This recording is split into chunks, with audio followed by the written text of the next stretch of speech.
પરિસ્થિતિ એવી આવશે કે બધી બાજુથી કોતરે ઉપરનો પથ્થર છે એ પડી જશે નીચે. શિયાળે સોરઠ ભલો ને ઉનાળે ગુજરાત, વરસાદમાં વાગડ ભલો પણ અસાંજો કચ્છડો બારે માસ.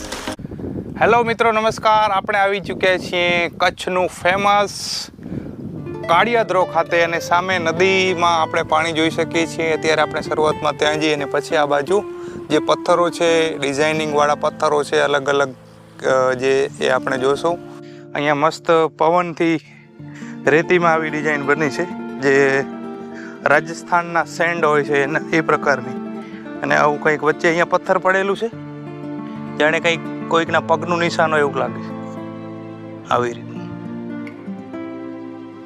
આપણા માટે ખાસ બેનિફિટ એ છે કે કેટલાક દિવસ પહેલાં વરસાદ બંધ થઈ ગયો છે, પણ છતાંય આજે પાણી અહીં વહે છે. અને કચ્છ માટે આ એક ખૂબ મોટી વસ્તુ કહેવાય કે વરસાદ વગર પણ તમે વહેતું પાણી જોઈ શકો.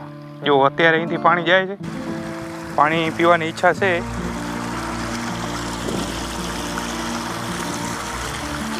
વાહ, ક્યા બાત છે.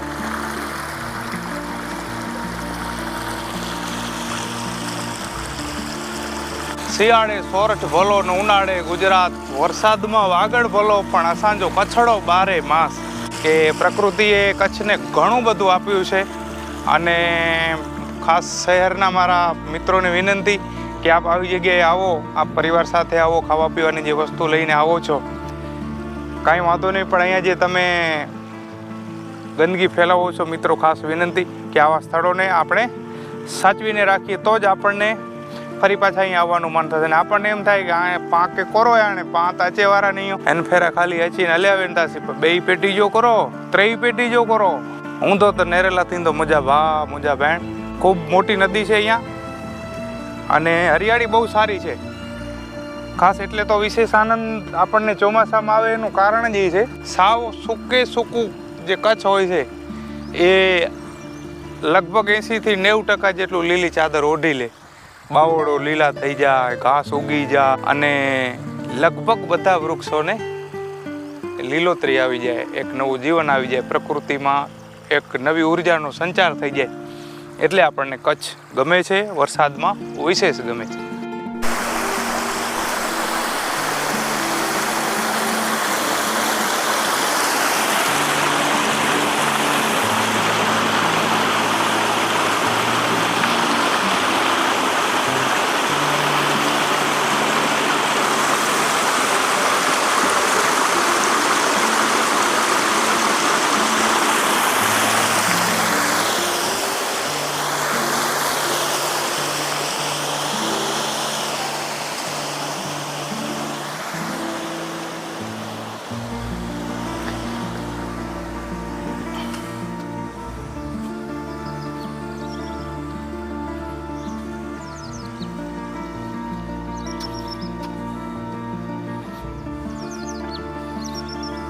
આ સાઈડથી જે થોડું પાણી આવતું એ પણ અહીંયા આવીને આ જગ્યાએ આવે છે. એટલે મેન જે જગ્યા છે એ આ કહી શકાય, કારણ કે અહીંયા ખાડો છે, ઊંડાણ ખૂબ છે.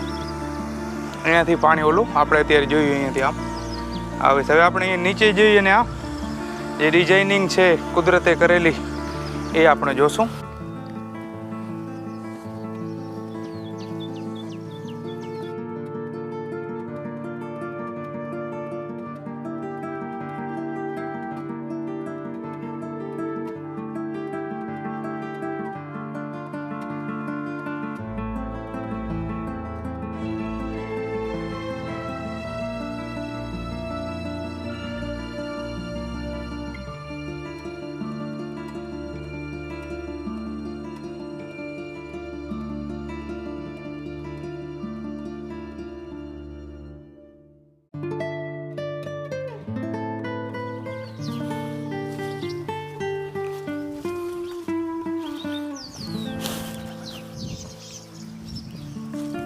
જે છે આ ડિઝાઇનિંગ હાઇટવાળા પથ્થરો છે એ પૂરા થઈ જાય છે. આમ જોવા જાય તો એક છે આ બે, આ 3, 4, 5 અને પાછળ છે 2, એટલે 7 જેવા આવા રોક્સ છે મોટા જે નીચેથી કોતરાઈ ગયા છે. અને અને જોઈને નીચેથી એની કોતરણી ઘસારો જોઈને આ પણ જુઓ, અહીંયા જે છે આ નીચેથી છે વધુ કોતરાયેલું છે. એટલે કાળક્રમે પરિસ્થિતિ એવી આવશે કે બધી બાજુથી કોતરાઈ ઉપરનો પથ્થર છે એ પડી જશે નીચે. વર્ષો લાગશે પણ ધીસ ઇઝ પોસિબલ, કારણ કે નીચેથી ઘસારો વધુ લાગે છે. હવે પાણી જે આવે ફોર્સથી નીચે જ વધુ આવે, કાયમી ઉપર સુધી ફોર્સ રહે નહીં, એટલે નીચેથી ઘસારો વધુ લાગે. અને આગળ છે અહીંયા ઊંડાણ છે એટલે પાણી બહુ સ્થિર છે. અને આગળ છેક ત્યાં જઈને પાછા પથ્થરો છે, અહીંયા વચ્ચે ક્યાંય આવા પથ્થરો બીજા છે નહીં. હવે આપણે બીજી કોતરમાં આવી ગયા છીએ. અહીંયા પણ કંઈક આવો નજારો છે. અહીંથી ઉતરીને જવું થોડુંક મુશ્કેલ લાગે છે, આપણે આ બાજુથી પ્રયાસ કરશું.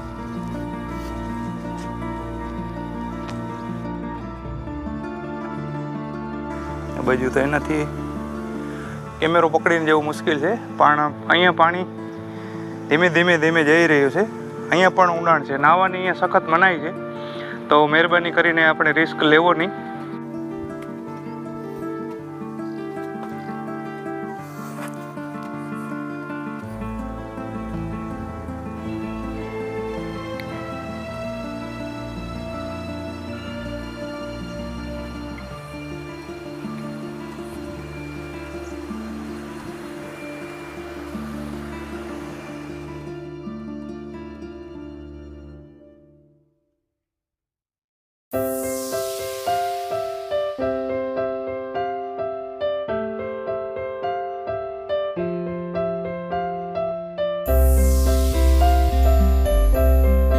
અહીંયાથી ઉપરથી આવું આ કોતરો દેખાય છે.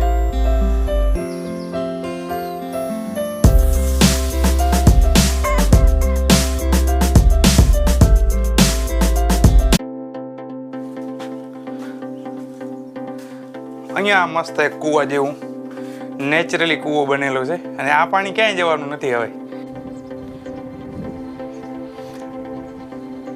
અહીં પણ મસ્ત એક ગોલ કૂવા જેવું બનેલું છે, અહીંયાથી પાણી આવે છે. આ બધું અહીં પથ્થરો જે બંને બાજુ કોતરાયેલ છે, આના પણ ઓલમોસ્ટ ચારે બાજુથી કોતરાયેલ છે. પાણી જેમ જેમ ઓછું થાય એમ અહીં અવર જવર થઈ શકશે. પછી પાણી ઉનાળે ઓછું થાય તો અહીંથી ત્યાં પણ આસાનીથી જઈ શકાશે. પણ આ ગહેરાઈવાળું અંદર પાણી છે ત્યાં, અને આ જે છે એ તો આખો વર્ષ પાણી ખૂટવાનું જ નથી, એટલું પાણી અહીં સ્થિર રહે છે. એનું પાણી ન ખૂટવાનું કારણ એ છે કે નીચે જે છે એ પથ્થરનો ભાગ છે, એટલે પાણી જે છે એ જમીનમાં શોષાતું નથી અને પાણી કાયમી રહે છે. ભલે હા સ્થિર રહેવાને લીધે અને વહેતું ન હોવાને કારણે પીવાલાયક ન કહી શકાય, પણ કદાચ પશુ પક્ષીઓ માટે તે પીવાલાયક પણ હોઈ શકે. કાળિયાદરોમાં આપણા દેશના સભ્ય નાગરિકો આ મૂકી ગયા છે અહીંયા. તો ભાઈ આ શેના માટે મૂકી ગયા છે? ફિક્સ ડિપોઝિટ છે આવનારી પેઢીને નુકસાન કરવા માટે, આપણી જ આવનારી પેઢીને આ નુકસાન કરવા માટે છે. તો આનો અમે માચીસ નથી લઈ આવ્યા, પણ આપણે આ કચરો સાથે લઈ જશું. ઓકે, જે નબળું પથ્થર હોય એ પહેલાં ઘસાય, નબળાને 100 દુઃખ હોય. એ રીતે જે ઘસારો પામતા ગયા પથ્થર એ સાઈડ પાણીનો પ્રવાહ વધુ રહે. અત્યારે આપણે જોયું કે આખી નદી છે આ સાઈડમાં પાણી વહેતું નથી. અઠવાડિયું થઈ ગયો વરસાદ બંધ થયો છે, પણ ઉપરવાસમાં વરસાદ થયો હોય એ પાણી ધીમે ધીમે ધીમે ધીમે આવતું રહે છે. તો અહીંથી જમણી બાજુ અને ત્યાંથી આવી તો ડાબી બાજુ, મતલબ સામેની સાઈડ છે એ પાણી વધુ છે. અને અત્યારે જે પાણી ચાલુ છે એ સારો એવો ફોર્સ છે પાણીનો, તો એ પાણી પણ ઓલી બાજુ વધારે છે. અને આ સાઈડના જે રોક છે એ બધા નીચેની સાઈડમાં છે, જ્યારે આ સાઈડ જોઈએ આપણે આજે આની હાઈટ છે એ વધારે છે, અને આ બાજુ સામે પથ્થર છે એ નીચા છે.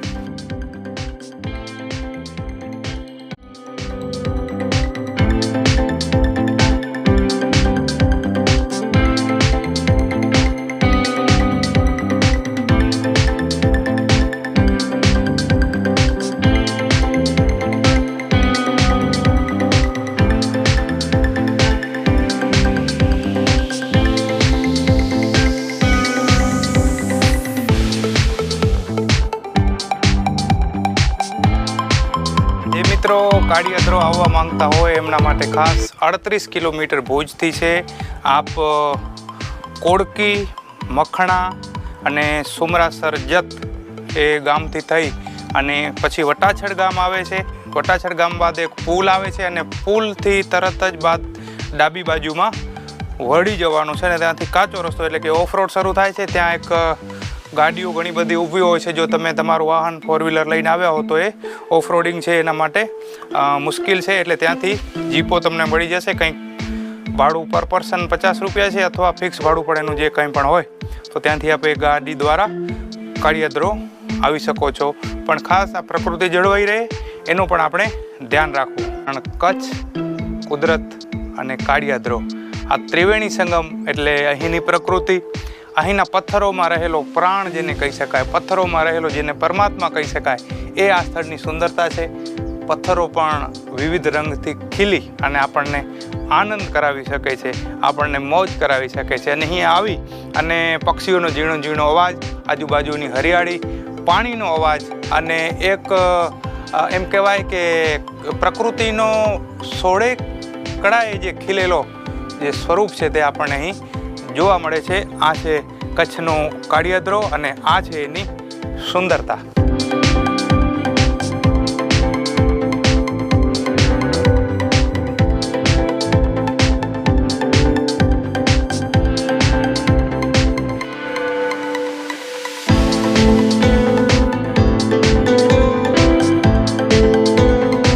આ છે ઉપરનો વ્યૂ.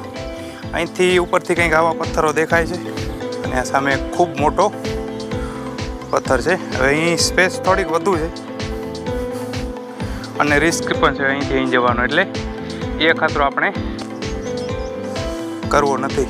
કરતા હોય તો કીજીએ ઓર ન કીજીએ કામ.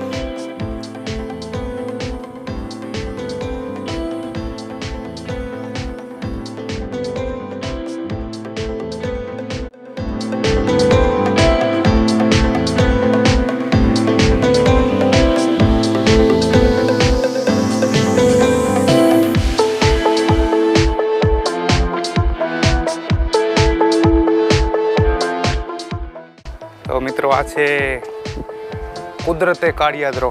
કુદરત એ કાળિયાદરો એક વિશિષ્ટ, ખૂબ નાનું પણ એક વિશિષ્ટ સ્વરૂપ.